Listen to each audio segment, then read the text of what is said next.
happen for myself and my family. There's no way that this is real, man, it can't be. What's up, everybody, and welcome back to Modify Your Life podcast, where I am your host, Anthony Lopez, also known as Heavy to Modify. And here at Modify Your Life podcast, we talk about modifying your life mentally, physically, emotionally, and financially, right? And today I want to get into something that is going to be amazing, and it's going to be a heartbreaker for a lot of people, and it's going to be an eye-opener for a lot of people. And what we're going to get into today is we're going to get into the weight loss surgery, right? And debunking some of these false hopes and false truths, and also some of these false thoughts of people that never even been into weight loss surgery or had a weight loss surgery, or maybe if you're someone that's looking to get weight loss surgery, this will hopefully help guide you into the direction you should be going and what you should expect and what you shouldn't expect. Because at the end of the day, what I'm going to get into along with Jess is that we are going to share that this thing they've called weight loss surgery, Ozempic, anything like that, coming from people who have had the surgeries and think it's safe to say went two separate routes. Mm-hmm. We both agree on one thing, that it does not do the work, right? So definitely thought it would be a great conversation, especially in a time right now where Ozempic and weight loss surgeries and all these fix everything is going to be fine after this surgery, take this pill or take this shot, is going to change your life forever. Or unfortunately, if you feel that way, stay tuned because we're going to break some hearts. I cannot wait to have this conversation. It's so exciting. It's good. It's something that needs to be talked about because now at the end of the day, we're not here to scare people away because these are amazing tools. Yeah. But let's be honest, that person that's looking to get the quick fix and the doctor's looking to get that quick income, right, from insurance and X, Y, and Z, they're going to push this and sell you the dream and sell you that everything's going to be perfect and golden and everything, your life is going to be changed. Yep. But the biggest thing I feel that they hold back from you is that if that mindset don't change, then that weight loss surgery is going to work for the first, what would you say, like the first 6 to 8 months? Yeah. Like, especially when you see results within the first 30 days, you're like, all right, I got this. Like, it's going to work for me. Little do you know, like I gained weight in the second month of after having surgery. So let's get into it. Okay, so let's get into it. So I want to share my thought process before surgery and what I did, and I want you to share yours. Okay. Right? Because we do have two different starts to this, two different starts and two different ends to this, right? We just had dinner right now, and you just seen how much I ate, and I seen how much you ate. Which is not saying there's a right or wrong way. I'm just saying, like, as in, like, you know, we kind of went two different ways, but they both end up being healthy, right? So before I started to get into even thought about the weight loss surgery, people think that I lost 100 pounds to get the surgery. That's not true. I didn't lose 100 pounds to get the surgery. I lost 100 pounds. I lost 100 pounds before I even thought about getting the surgery. So when I was looking into getting the weight loss surgery, I was already down the 100 pounds and still kept going every single day, right?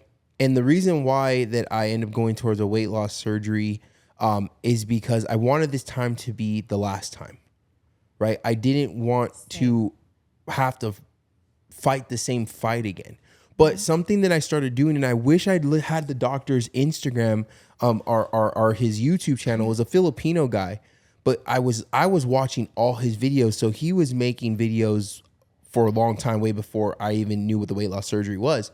And I went back to his first one and watched these things like damn podcasts, right?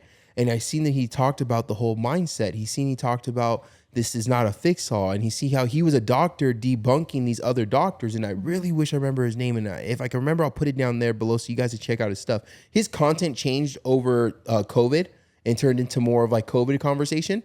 But before, he was all weight loss. Right. And so I was watching this stuff and I was like, okay, so like it's not gonna fix all. As doctor's telling me this, so I need to listen. I started listening to YouTube, watching YouTube videos about nutrition. I started watching YouTube videos about self-confidence. I started watching YouTube videos on self-development. I started watching videos on what portion controls, what macros were.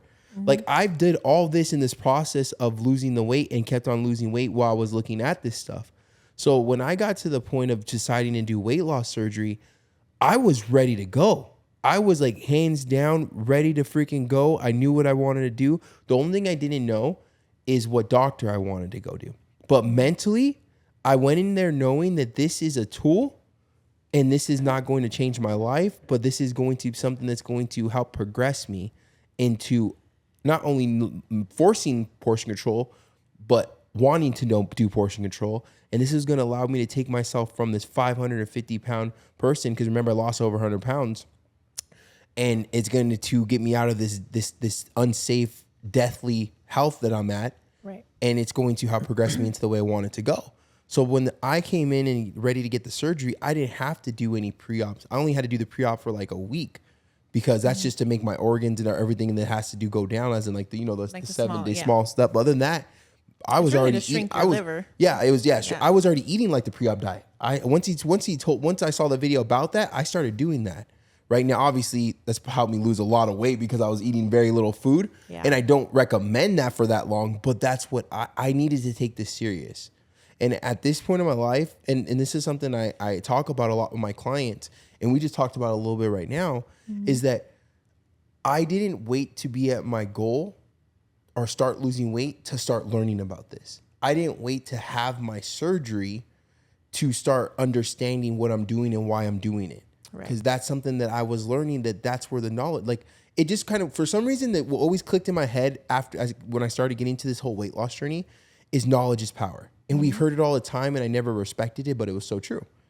So when I got the surgery, I've only thrown up 2 times since my surgery. Actually, that's same for me. Awesome. So just 2 times. And both of those times, it's a learning experience. Yeah. Well, for me, damn, I just spit everywhere.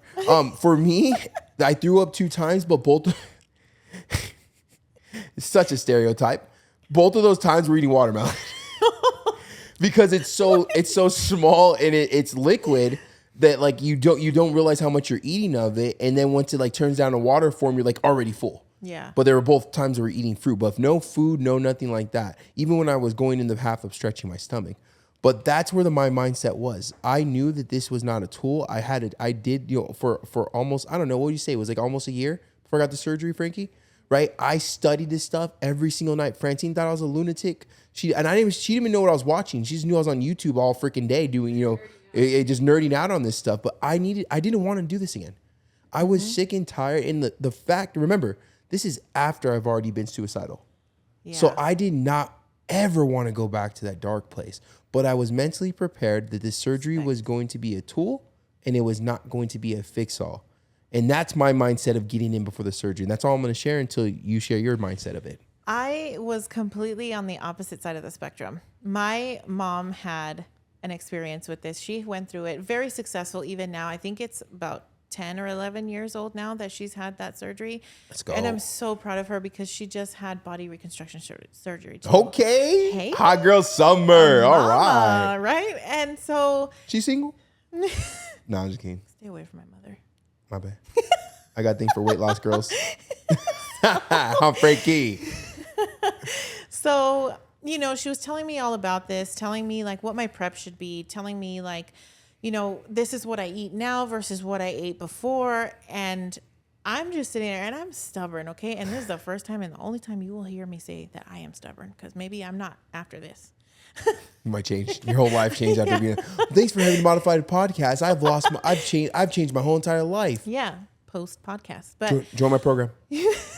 So I went into this surgery. I knew all about it because I'm in the medical field, and I've seen people go through this. I've seen their success, but with me, I was like, let's just see what happens, right? So I was already on the journey.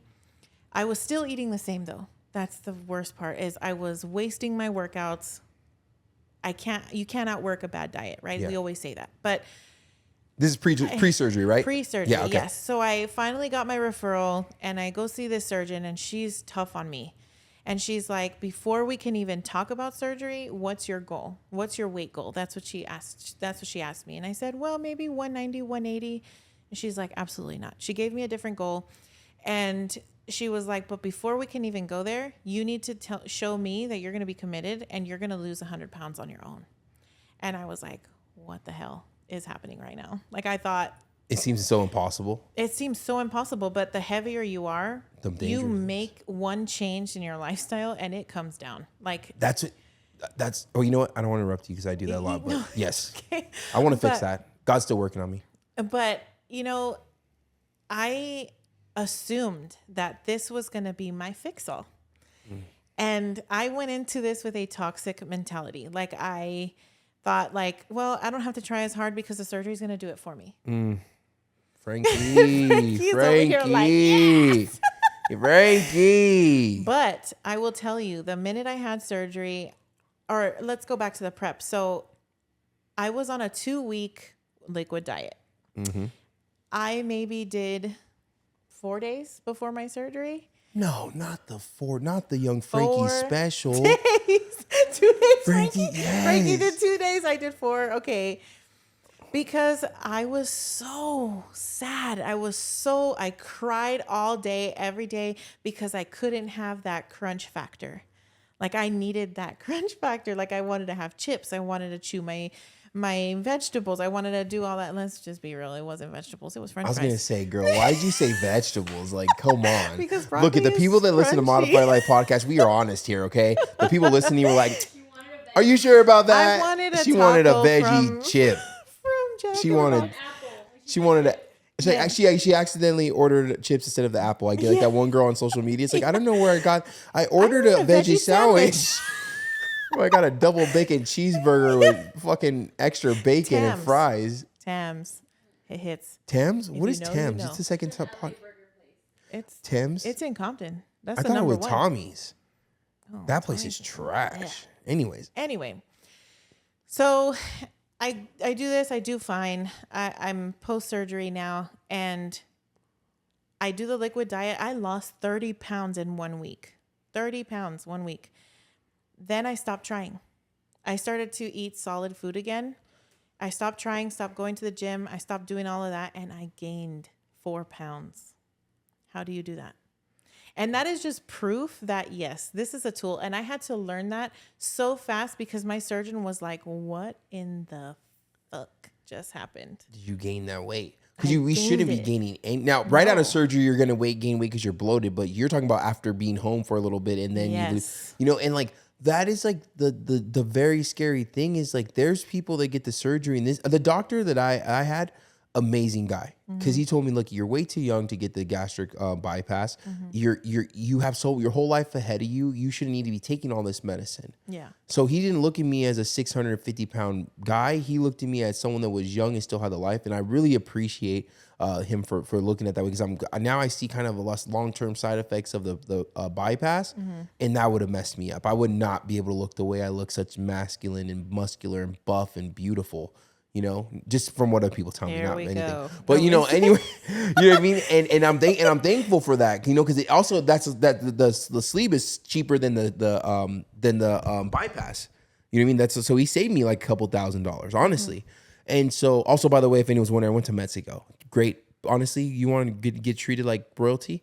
Go to Mexico. I went to TJ. I had to do therapy. I've never in my life been treated so good in my life. Pillows fluffed, smelled good. You ever smell Fabuloso in the morning? Hell yeah, if you're a Hispanic. Fuck yeah, you did Saturday right. Well, morning, put on the salsa. every day. Fabuloso, right? Anyway, purple one. The purple. Oh, that's the only one. That's the only one. And so, anyways, yes. So I'm so grateful for that, right? But it's so interesting to see that the difference of thought process, and that's why when we're sitting down having lunch or dinner right now, I thought that would just be a great. This would be a great conversation to have, because people, there's two sides of this.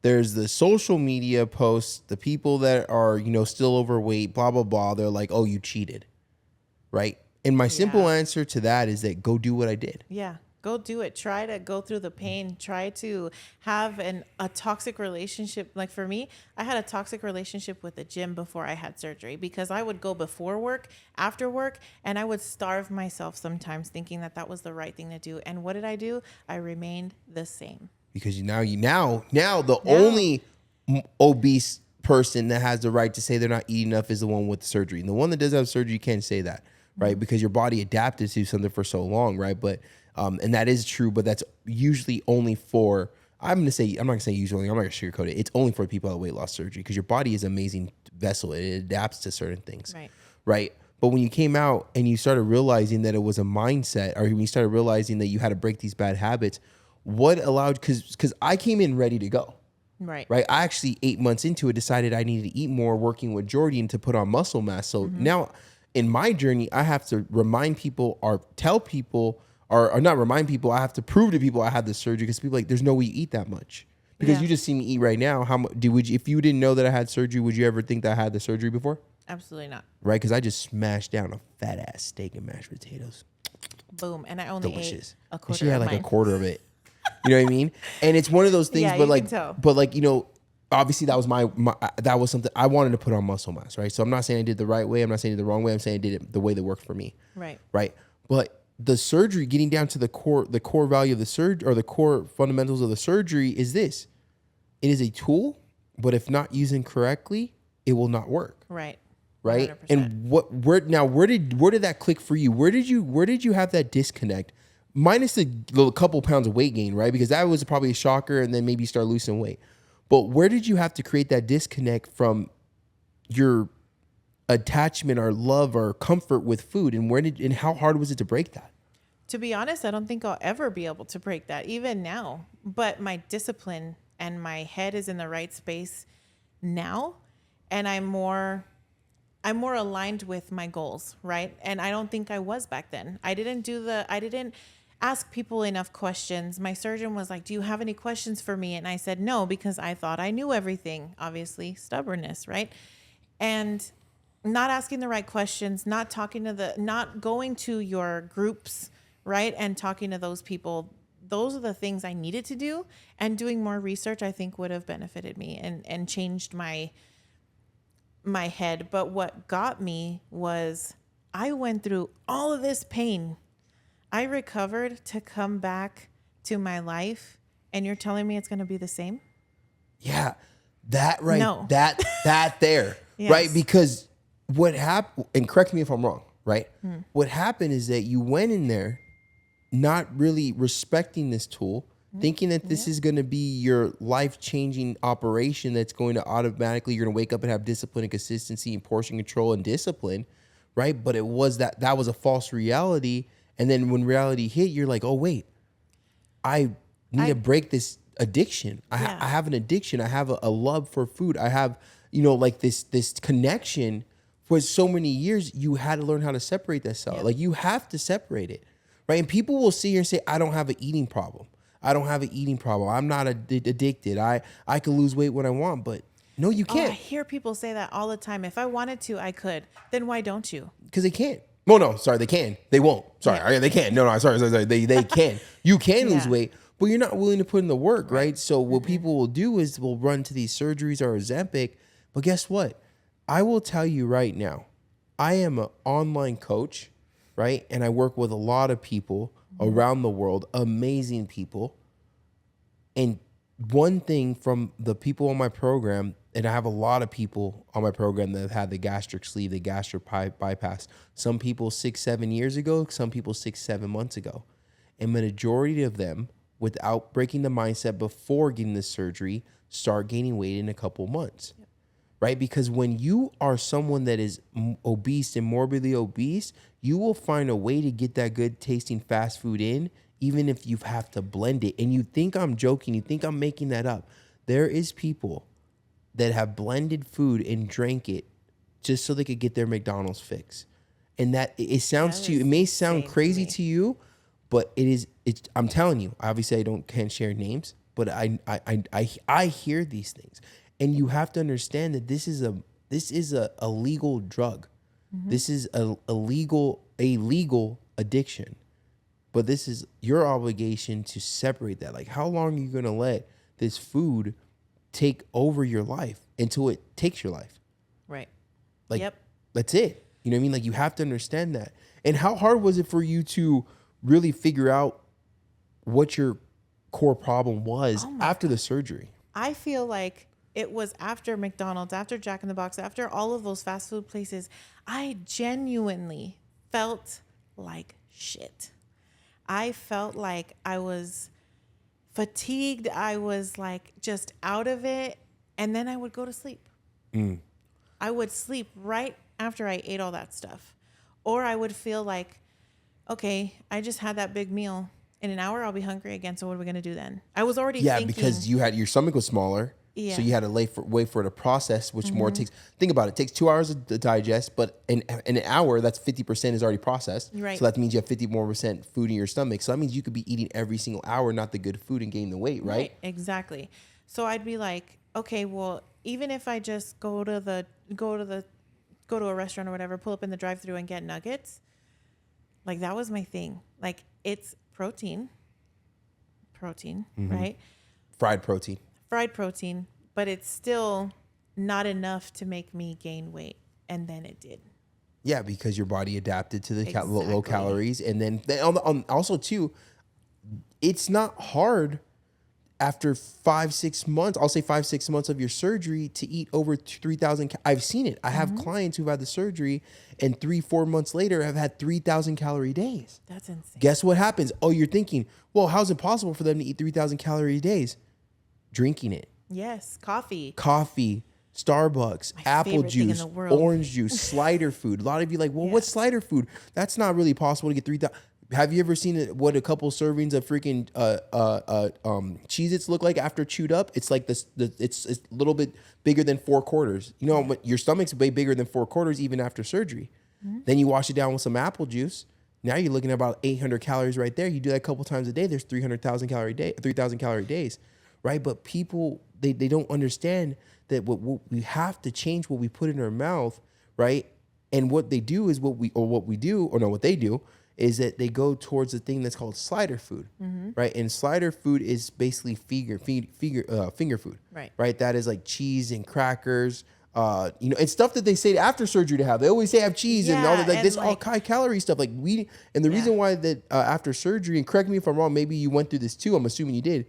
After weight loss surgery, people that do it incorrectly will run away from the protein and they'll go towards the carbs because they could fit more carbs in their stomach than they could fit protein. Tell me why I could have 4 ounces, 3 ounces, 2 ounces of steak and be full as hell, but I could fit down a whole bag of hot Cheetos. Easy. How does that work?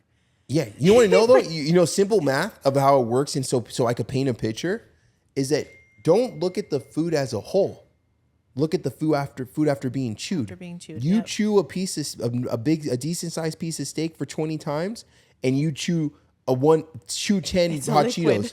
It's the liquid. No, there's nothing. You could finish a whole bag of hot Cheetos probably a month after weight loss. Probably a day after, but you probably have to I'll probably burn a little bit, but whatever it might be, right? But look at that. Don't pay attention to the food. Pay attention to it being chewed. That is what I still learn. And you learn something every day. You do. And what it is that because protein takes up so much space in our stomach, we want to stay away from that because we rather have let me just get a basket of fries and some ranch. Well, think about it, right? A basket of fries, think about it chewed up. Yeah, less room. A chicken sandwich, think about that chewed up. You're only finishing about a quarter of that chicken sandwich, but you're finishing that whole basket of fries within the hour of you sitting down, chewing. Frankie's looking at me because she's did it. That's why. And just because you have only the fries and let's say you eat 4 hours later, you still had something bad and it was over the fat consumption that you should be having. And it was all carb. Yes. Right? And so getting the surgery doesn't change your mindset. Your choices, your knowledge, what you choose to consume. And I'm not talking about food. I'm talking about knowledge. I'm talking about who you follow, who you listen to. Yep. Are you listening to the person that's being 100% blunt? I'm an online coach. I get paid to help change people's life the right way. But I've never once said that my shit is easy to do. Are you getting paid? Are you getting sucked into the person, your doctor who's like, oh, this is going to be life-changing. Take this Ozempic. Who makes money off of that? Right? Who makes more money off of insurance? It's a profit. Yes, I make a profit, but I'm telling you, it is not going to be easy, but it's going to be the best thing you do. But here's the thing about Ozempic, right? You take it and it's like, oh, they'll only give it to you for 12 weeks because let's say you didn't go to the doctor, you went to a med spa, right? And now they're giving you they shouldn't be doing that because you have to get blood work done. Yeah, Learn that today. You have to have a full panel of things that could go wrong if you're on this drug, right? And basically what it does is it prevents gastric emptying and it keeps you fuller for longer. So you get that feeling in your body, okay, yeah, we're full, right? But after those 12 weeks, then you relapse. Why? Because in that 12 weeks, you are not able to fix what's going on here just because your stomach changed. And you're not building discipline. You're not building discipline. Did you go to the gym once? No. Probably Did you go? not. Did you get your 8,000 steps in? Did you go on a walk? Are you drinking more water than you would coffee, juice, soda? Nope. No, right? Because you think that this drug is just going to fix it. I have so many friends that are like, oh, I have access to this Ozempic now. And I'm like, great, but you need to work out. Start at the baseline first. Eat better. I have my best friend. Meal. My best friend, she was working out with me, and she had a friend, and she's like, like my friend over here, she's on this shot, and she's losing so much weight. You know what? Like I'm gonna stop training with you. I think I'm gonna invest that money into that. I'm like, okay, cool. Go ahead and do that, and let me know how far that gets you. So she ended up staying with me. She was crushing it. Well, that girl ended up gaining weight back plus another 20 pounds. Yeah. And I texted her. I was like, not to be rude, but I saw the picture of you hanging out with her. What happened? Yeah. And she was like, see, I'm glad that you stuck to tracking your food and understanding this long-term result. Right. Because yes, you may be my best friend, put on a couple pounds since I've moved to Vegas, but it wasn't all of it back plus 20. Yeah. And understanding that is this.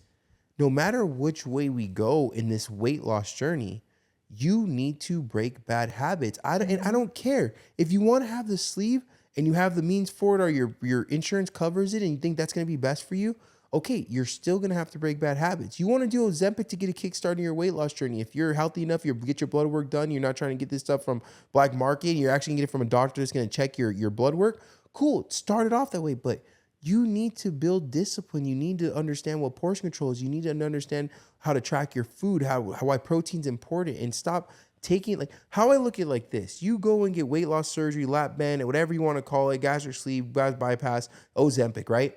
Is how I look at it like this.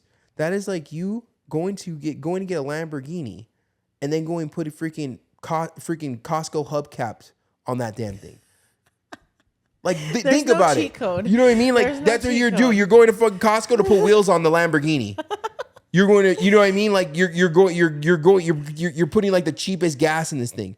You got this Lamborghini, this amazing tool, this amazing car, and then you go to freaking Pet Boys to go get a fucking spoiler kit. Like, what are you doing? Like, you want to level up everything, your mindset. Like, take this tool and take this weight loss you're gonna get, but learn, right? But some people, a lot of people, including my old self, and even me, sometimes I have to fight it, are so interested in buying from these people that are willing to sell them easy. But anyone that's willing to sell you easy is only successful because there's too many sheeps. And it's not sustainable. No. It's never sustainable. You say, "Oh, I can make you lose 20 pounds in 8 weeks." Yeah, I got you. No. Go to that cut. You want to lose 20 pounds in 8 weeks? I forget it. Go. I got you in a month. You want to lose 20 pounds in a month, right? Go ahead and go eat 1,200 calories, especially if you're morbidly obese. Eat 1,200 calories, all protein. Go get 10,000 steps in, and then hit the sauna 3 times a week. You want to lose 20 pounds in a week? Cool. Now, I can't promise you're going to keep it off, but hey, there you go. Yeah, you want to lose 20 pounds in 2 weeks? Water fast. I got you. Want another one? There you go. Go in the sauna every single day and just drink water and eat vegetables. That's it. You'll lose 20 pounds in about 2 weeks. And then you'll gain 60 pounds. 60 pounds back over the next couple months because you're going to be like, oh my God, I missed so much food. You know what I mean? But like, there's no, it's so true, honestly. I've done, me and Francine did the, what was that one thing that Beyonce was, the lemonade and the cayenne pepper. Is that why she came out with her album called I don't know Lemonade? if that was it. Maybe it was, but we did it. I lost like 20 pounds and then I gained 30 pounds back. But like not in like the next day, but like once you have normal food and you introduce normal eating again, like and these think fads, it's man. I wonder when they'll learn. Like I really wonder when they'll really learn that there's no such thing as easy and quick. No. Like in anything, financial, nothing easy and quick is ever going to be sustainable. And sometimes it tricks your mind. And It fucks you over. because we get so desperate. Yeah. And I get that. As humans in this society right now, it's a fast. Why I want results right now and not put in the work. No. And unfortunately, for those out there that were like, I'm going to get the weight loss surgery and change my life around. Mm-hmm. You will for a couple months. There's a TikTok out there that I saw like maybe 3 months after I had my, I think I know which one you're talking about. No. I had 3 months after I had surgery, there was this girl, she went to Buffalo Wild Wings, right? And she goes, let's see how much food after a year I can fit in my stomach if I eat Buffalo Wild Wings. And it was like 3 wings and 8 fries. And I was like, these are still not the right things to eat. God knows, okay, you should enjoy your food, but also develop your habits first. Develop your discipline. That's what it takes. It's Motivation a lifestyle ain't change. shit. Motivation ain't shit. You could be motivated, Well, you'd be horrified. motivated to go to the gym every day, but are you going to show up? No. Yeah. Well, shit. I wish we'd be motivated every day. If I could be motivated every day, life would be I'm crazy. not. But you know what? My alarm goes off. Over motivation though is discipline. Yes. Right? Because motivation is something is like that quick little spark. Mm-hmm. Right? It's that quick little spark we get when we get into something that's interesting to us, right? Yeah. But what people don't understand is while you're motivated is a time to start working on some type of discipline, because as you keep going into your journey and progressing, right, we're going to have days that are easy, right? We're going to have days where we're motivated, right? That's just days that are staying consistent. The days where we are not motivated is where we get to build discipline. But the days that we're not motivated and we use discipline, those are the days that matter, because you're going to have more bad days than you're going to have good days. Yep. Right? And people think that you're going to go into this weight loss journey and always have a good day. Weight loss is about overcoming and adapting, right? You are not going to have an easy day every single day, but what you push past those hard days, you respect those easy days. Like, oh, it feels so nice to just be level-headed, moving, and the birds chirping, the air's perfect, the sun was on the right side of the bed today, right? Because guess what? On the other side of that good day is going to be a shitty day that you're going to have to push through. Yeah. Things are going to happen, and your kids are going to get sick, your tire's going to get flat, your boyfriend's going to break up with you, your wife's going to cheat on you, you're going to stub your toe, but it doesn't matter.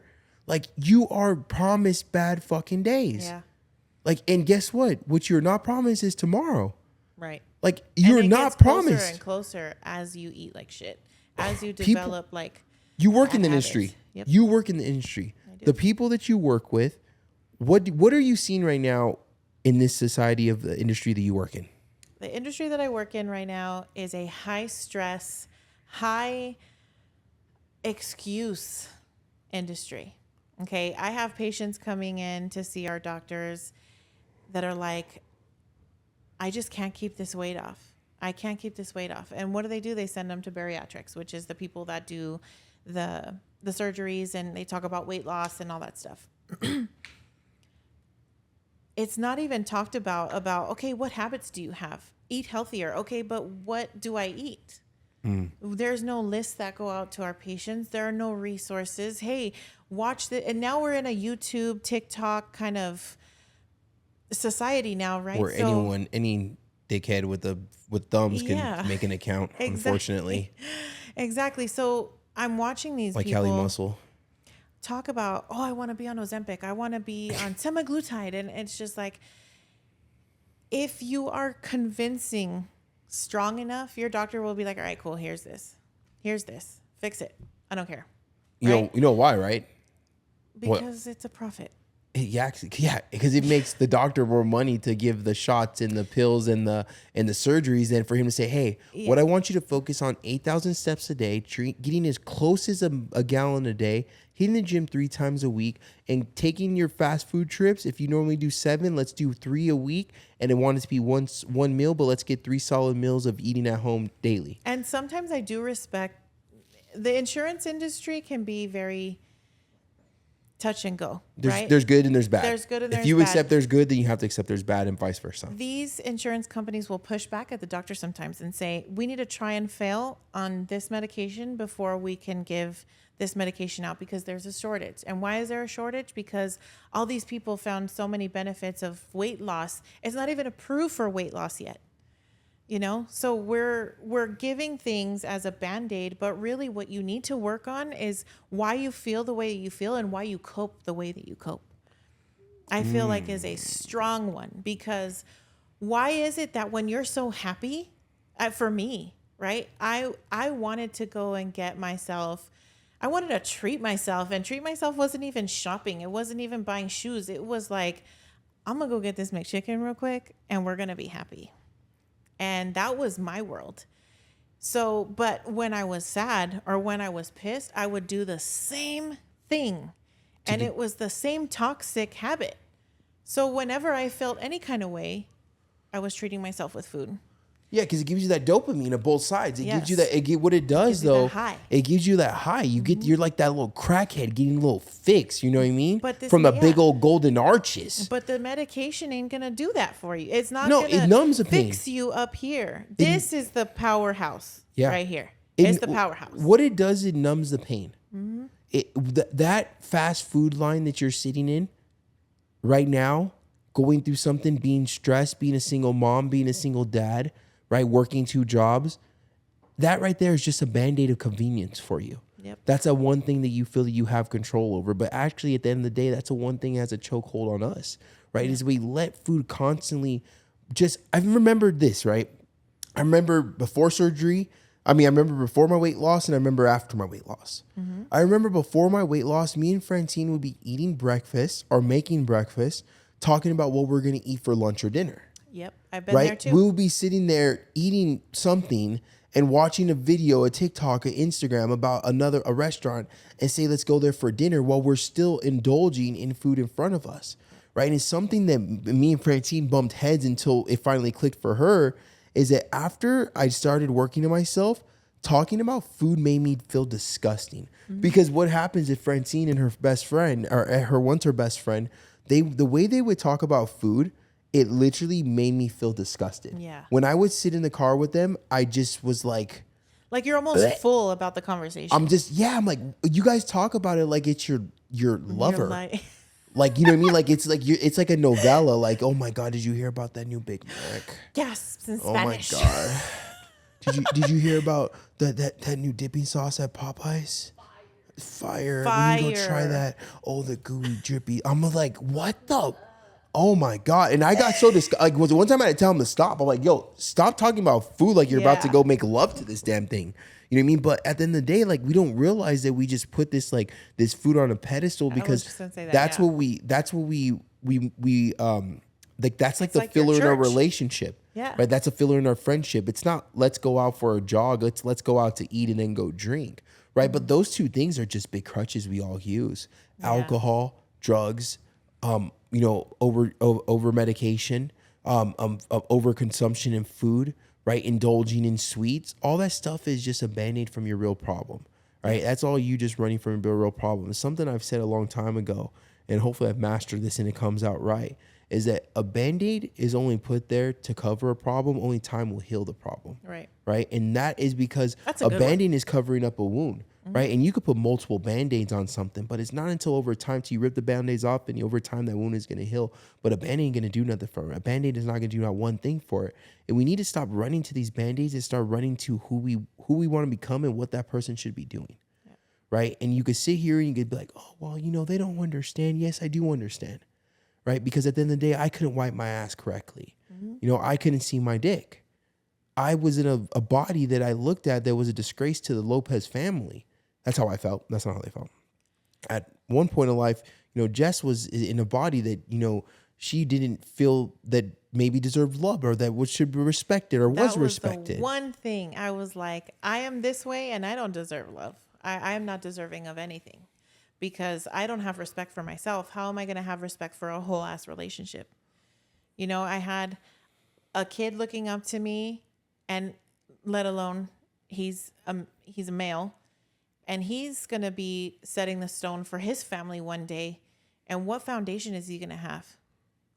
A broken one that gives in to food or gives into whatever is going on outside, like coping with alcohol, coping with fun times away from home. I don't want that for him.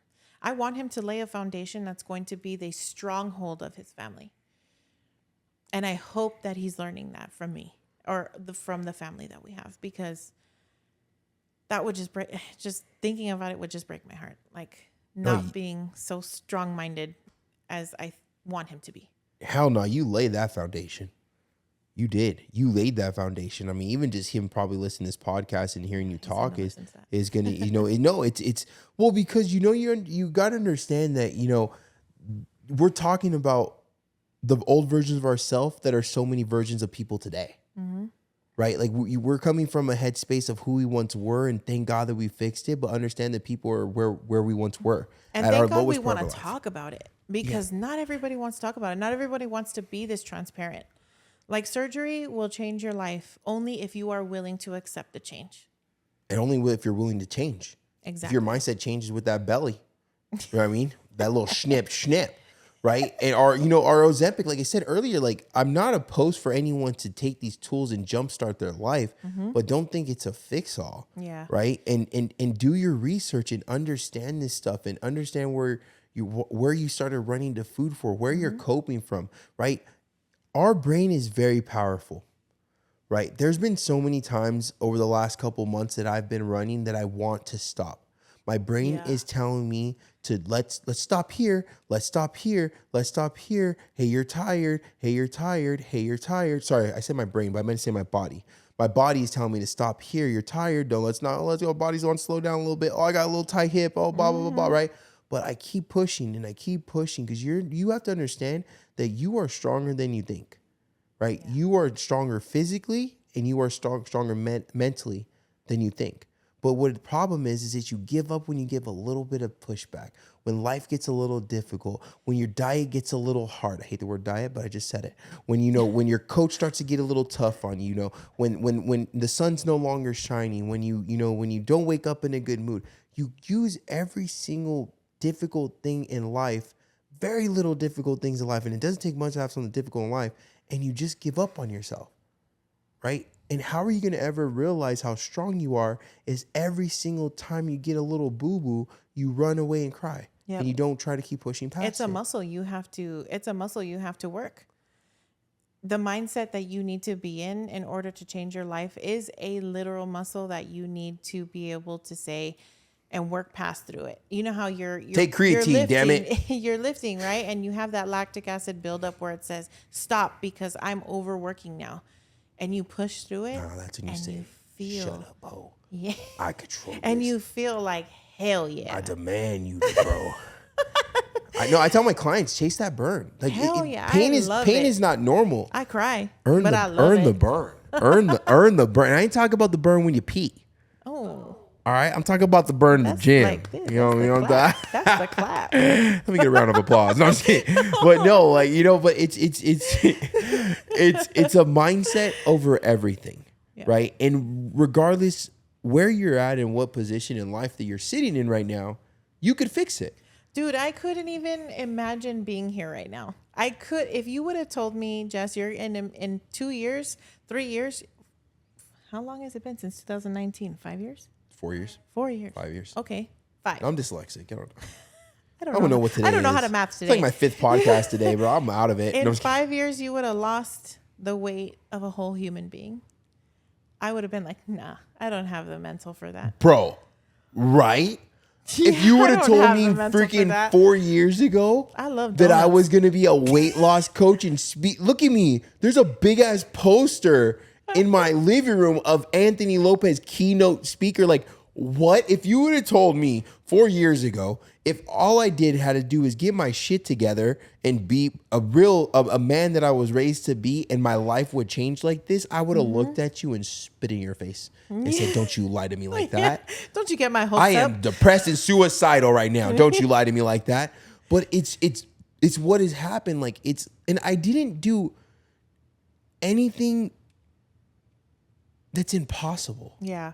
Like, even though it's hard you think it's impossible. Yeah, like you think. You think. My bad. I didn't want to cut you off. Sorry. Good. Ladies first. But you see what I did. Then you go. Well, I didn't know if you were talking. You took too long. Next. Okay. But like what I'm saying though is that people will look at me, right, and think what I did was impossible. Mm-hmm. Very possible. It is not impossible to do what I did. Now, it is difficult. I've had so many days where I just felt like the fucking world was on my shoulder and the world was against me. Yep. I've been through my dad being murdered. I've been through potentially losing a relationship. I've lost close friends. I've lost best friends. I've been backstabbed. I've been done dirty. I've been in bad contracts. I've been through so much family drama, relationship drama, anything you would think of, I've went through. I'm no different than you. I've been through financial stress during this weight loss journey. Just because I started this weight loss journey, I may have had a couple thousand followers when you first started following me. Mm-hmm. I wasn't making money. Yeah. I wasn't making money off that. I wasn't rich. I was driving Uber still. I was making content. Francine had a 9-to-5 job. Like, you have to understand that there's nothing that you are going through that I haven't probably been through in my own version. And I mean, like, maybe you're going through like a loss of your son. No, I haven't gone through that. But I've gone through a loss of a family member. Right. Or that I equally love. And for you, it's been 2, right? It's shit. Man. 2 fundamental. 2 fundamental. Well, my dad, I got to be honest, and, I don't really like to milk the cow with it.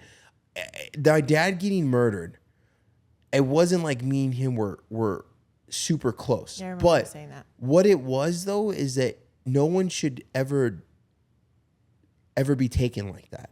And I don't ever think that anyone should hear their grandma, which is obviously his mom, cry the way I heard a grown woman cry. Right. So that's what hurt the most, is because my grandma, she's a very hardworking lady. She came down here from Brooklyn by herself with my dad and created an amazing future for herself, and was the first black, dispatcher in Anaheim, California.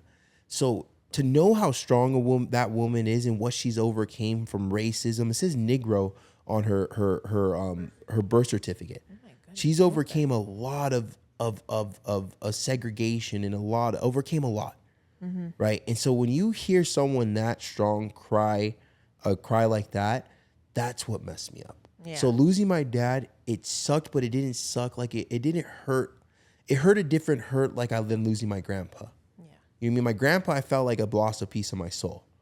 Right. My dad passing away, I felt like you took a piece of my grandma's soul. Yeah. And also took away. It hurts almost more. Equally because because that person's in pain. Because you watching somebody you love and you have no control over how they feel. And I had to overcome that stuff. And you don't know how to make them feel after. Like, how you know how to make it better. There's nothing you could do when you lose your only child, when you see your grandma lose her only child. But I had to overcome this stuff, right? Like, this means. And think about if you were not here where you are right now, how that would have made your life before your transformation and I wouldn't be here. That would have ultimately killed you, right? Like, I think 2020, March 13th would have killed me. That is another thing. Right? Is I was in the middle of my weight loss journey telling people if I didn't get my shit together in time, COVID would have taken me in December of 2022. And COVID would have took me March 13th. Yep. That's the day everything locked down too. Mm-hmm. But it's like, I don't want to like make like, I always try to find like this balance of like serious conversation, but yet bringing light to it. But at the end of this, like, kind of just trying to figure out how I'm going to explain it is like, there's no bringing light to this. Right. Like, you right now have an obligation, the opportunity to change yourself. You're not listening to this podcast because you don't give a shit about your life. You're listening to this podcast because you're looking for inspiration. You're looking for motivation. You're looking for knowledge, right? But you could keep listening to my podcast and all fucking 50, 80, 90 episodes and watch every single one of my videos and follow Jess and see what she's doing every single day. But it's up to you to take the action. And taking the action is not opening up your phone and listening. It's taking action is closing your phone and doing. Right. That's what it is. Boom. Right? Like, it's that, I wish say it's that simple, but it's that truth, right? It's that truth is that you have to understand that you could follow every single guru out there. And if you're not doing anything, then it's literally going into deaf ears. Isn't it crazy that you get your life in order, your diet, that word. Okay. It starts off as a diet. I know. Yeah.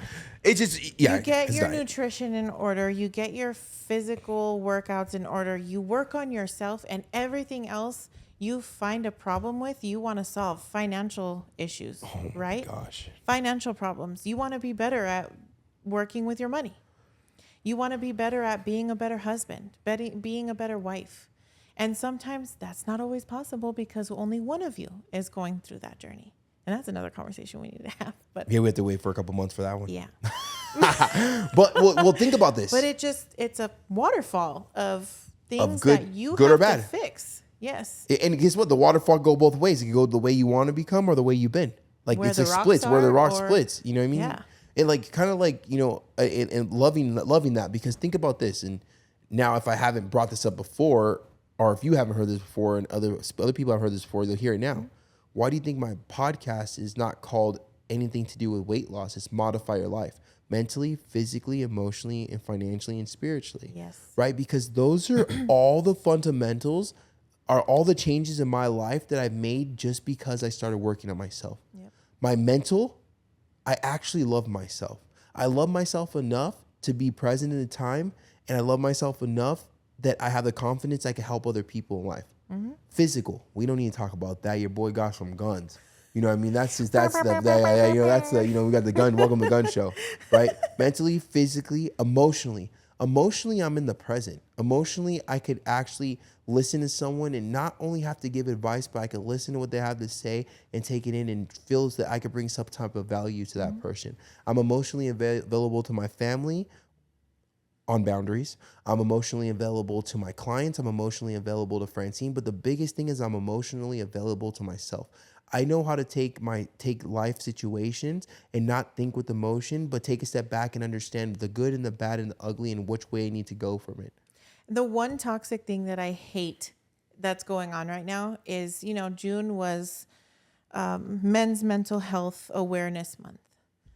And I have so many people that I even gym with now that are like, fuck that, that's not a real thing. You just need to man up. Like, that doesn't exist. First of all, that is the one thing you're competing with. Yourself. Exactly. And if yourself, you're up here, is not in it, you don't have anything to land on. I can do this. I'm going to beat my next PR, whatever it is. But it's that stability in your own head. If it is not there, you need to work on that. We need to get somebody help. Change your words and you'll change your mindset. And I hate the fact that men are excluded from that, because if my mental health, it's okay because I'm a woman, right? If my mental health is not there, well, it's expected because you're a woman. But what happens when it's your husband, your boyfriend, your uncle, your cousins? What happens then? Are you not going to check on them because they're men? Because they're expected to uphold a tough demeanor? No. And I hate the fact that that's flowing around right now. But what I do love is that more people are willing to talk about it, because I feel like men's mental health is so important. Because guess what? It is sometimes a foundation in your household, right? So not only does your men's mental health matter, now it could trickle down to your partner, whoever that may be. Yeah, well, it's a destructive place to be. Yeah, because if I'm having a bad day, and it's bad coping mechanisms. Oh, horrible coping mechanism. Yeah. If I'm having a bad day and then I come home to Francine and I'm just in a bad mood, well, she's going to try to correct it or fix it or figure out what's wrong, but it's not her fault that I'm having a bad day. So being vocal is key. And, you know, I really love that you hit on that topic, you know, for this month, because this, you know, one of the hardest things is getting my male clients is to open up. And I always make a joke about it. And this is what I kind of like. It's not really like a pitch. It's just me talking to them. I don't believe in pitching my clients. And like we talked about earlier, like I don't treat my clients any different than I treat a friend. I don't know how to treat people different. And that's one of my superpowers. I treat everyone the same because I like people. Yeah. I think people are cool. Even mean people. I like you too. Especially those mean old people. I love you guys. Kiss them. Those make me, right? They make the me hardest thing with my male clients is getting them to open up because they try to play so tough, like they don't need help. Mm-hmm. So I always let them know, like, look, and I'm gonna tell you this right now. I shoot guns. Mm-hmm. I've had 13 surgeries. I'm willing to fight anyone that's willing to duke it up with me. You cut me off, you flip me off, you want to get out your car, mother sucker, we could go throw hands and shake hands and walk away. I've been freaking stabbed in high school. I've been hit in the face with the 40 bottles. I've been jumped. Right? I've been all this manly stuff. I do jujitsu. I jump dirt bikes. I could keep telling you all this manly stuff, right? I snowboard. Whoa. Right? I've just stepped on stage, damn near booty naked. You've been on flex. Steve Harvey. Been on Steve Harvey. Boom. I don't know if that counts as like a masculine thing, right? You know what I mean? But I pick my boogers and flip them. Ooh. But guess what? The manliest thing I've ever done in my life is look at myself in the mirror and realize I'm a human being. It's okay to have emotions. It's okay to express my emotions. It's okay to cry when needed. But what I've learned to do, because I do have that primal side, is that after that's done, you better come up with a game plan to fix it. Yeah. But the problem is these guys, speaking for my side, for males, is that what we do for the most part is we bottle it up and we don't work on fixing it because we think talking about it is a sign of weakness. But honestly, let's flip it around. By you not handling it, by you not talking about it, that is a sign of weakness, because a person that runs away from a problem is a weak person. The person that faces the problem head on with a fucking helmet on is the manliest man to me, right? Think about 100. It. If someone wants to say, if someone would just turn around to like some high school stuff. And you know what? And we understand generations have passed down like man up, nut up, or shut up. Like, no, this is not where we need to be. And those people are all telling you how miserable they are in life and how unhappy. That's what brings the high rate of suicides. Exactly. You know what I mean? And so as we're talking about this, I gotta be careful I share this story. But there's a situation in that I went through with someone. I wasn't my situation. I was there for that person. And they're going through something. He was expressing certain ways, and that someone's dad told him, "Why are you crying? Be a man." Oh, right. And breaks my heart. It was so interesting to hear that, right? But hear me out about this. This guy told this other guy, "Why are you crying about a certain situation? Be a man." But yet I went to that guy's house who said that one day. His fucking grass wasn't cut. The paint was chipping off the door in the front house. All the fucking cars were dirty. His wife had to fucking work because they could afford to have a single household. Their kids were fucking sloppy. He had a 9-to-5 job. He got paid minimum wage. So what the fuck does being a man look like? Yeah. Like, think about it. That's the person, that's the adult, that's the elder that we're going to listen to. That is telling someone that's the generation we're going to take advice from of being a man. The one that, for me, if that guy would have told me to be a man and where I'm at right now, I'm like, bitch, my girlfriend don't have to work. My girlfriend's retired at the fucking age of 33. I own my own stuff. I pay for my whole family to go to dinner. And I fucking will sit here to my girlfriend and tell her how stressed things are, but at the same time, I'll tell her exactly how I'm going to overcome it. That shit right there is a man. Yeah. That's what I feel like a man. Also, too, the fact that I do jujitsu and I'll fucking whip a motherfucker.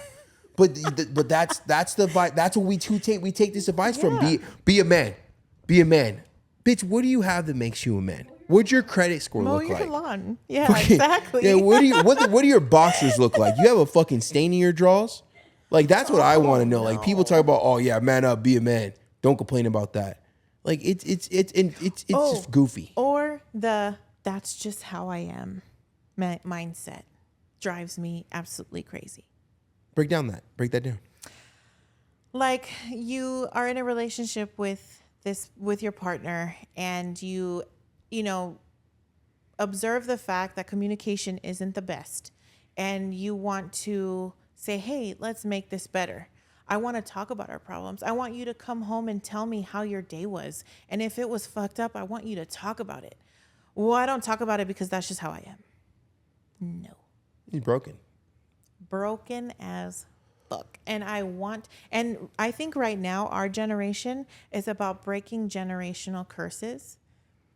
I feel like it's super heavy on our generation right now. You know what I feel about our generation? Our generation is at a fucking race to be who's depressed the most. Yeah. I think it's become popular to be depressed and sad and moping around. I think that's how I look at this generation right now. Not everyone, but there's a mass majority of people is like, who has the most trauma?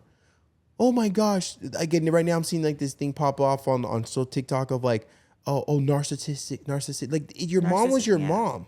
I couldn't pronounce that word. Thanks for saving me. You're welcome. Right? But like, who cares?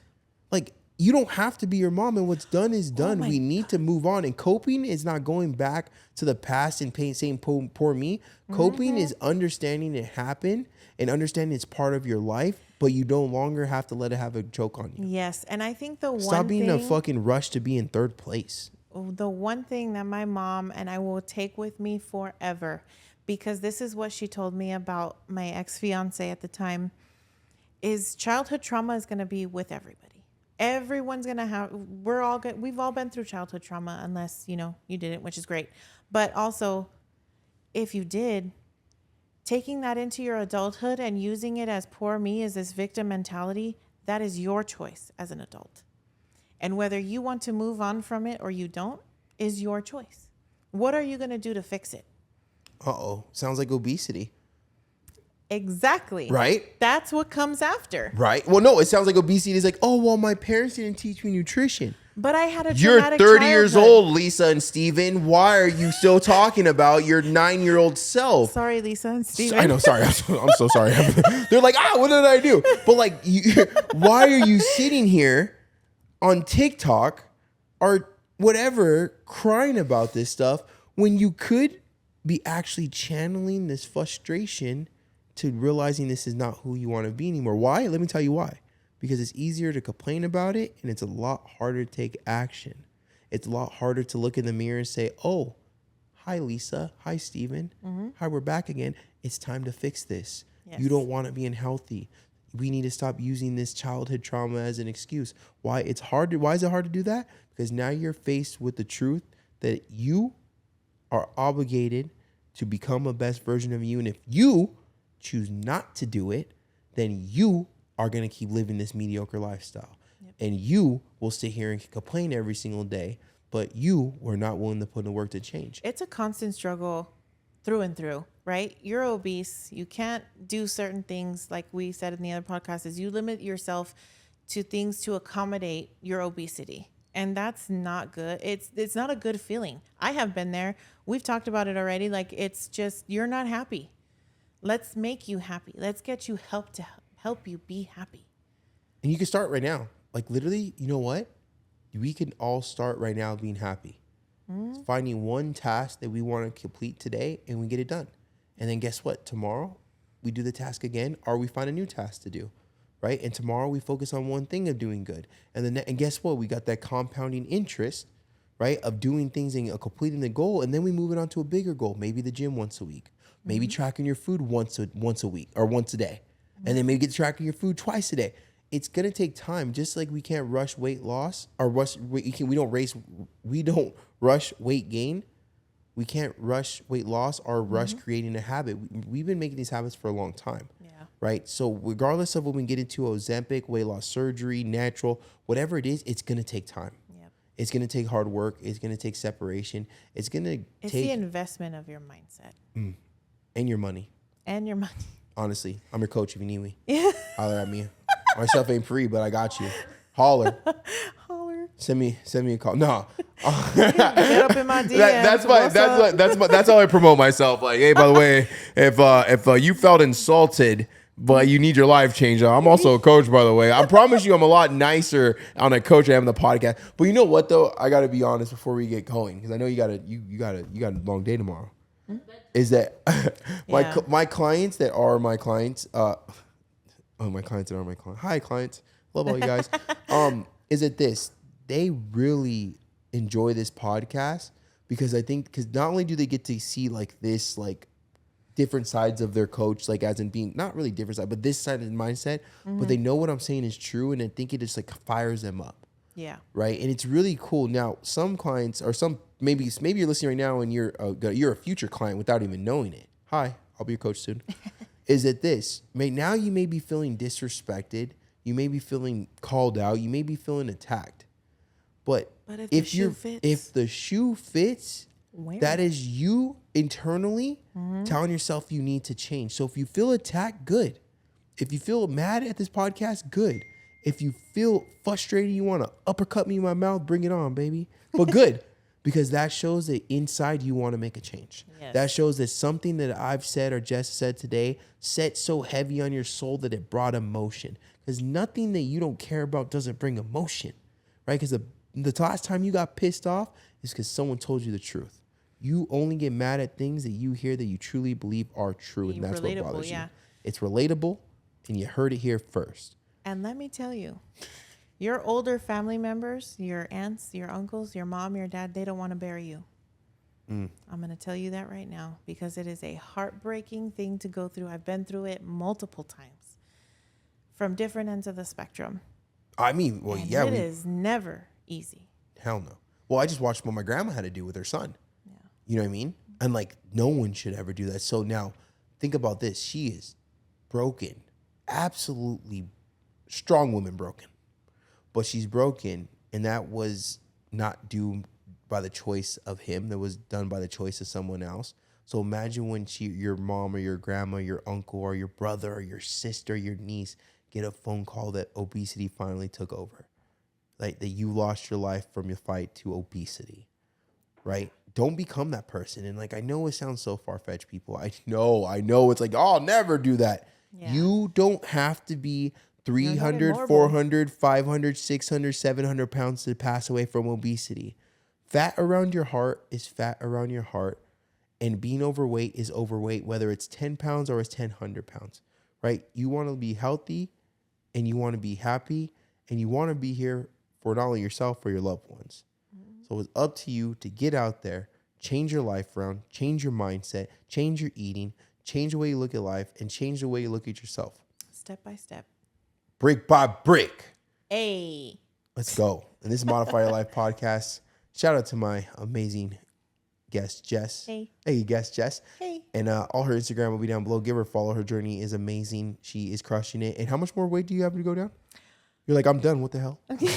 What do you mean? I have more weight to lose? What are you talking about? I feel attacked. You know when you said attacked, you know what remind me of right now? That one girl that's like, it's like, you're sick. What? You ever see that girl on TikTok where she's like, the Ponta smash. She's like, you're sick.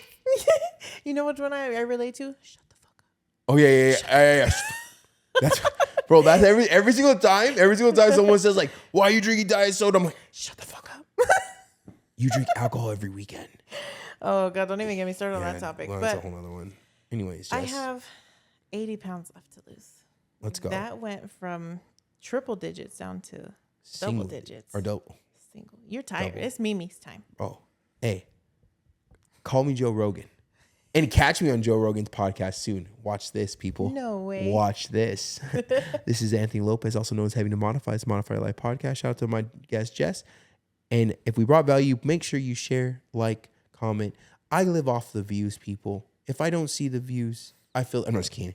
If we brought any type of value, please feel free to share it. At the end of the day, I make no money doing this podcast. And I'm not Andy Frisella. What's the goal? I would like to make money doing podcasts, but Andy Frisella has $1 million business. I'm trying to grow into that. We're almost there. Shout out to my boy Andy. But anyways, if we brought some value, if you could share this, I would greatly appreciate it. All this happened for myself and my family. There's no way that this is real, man. It can't be.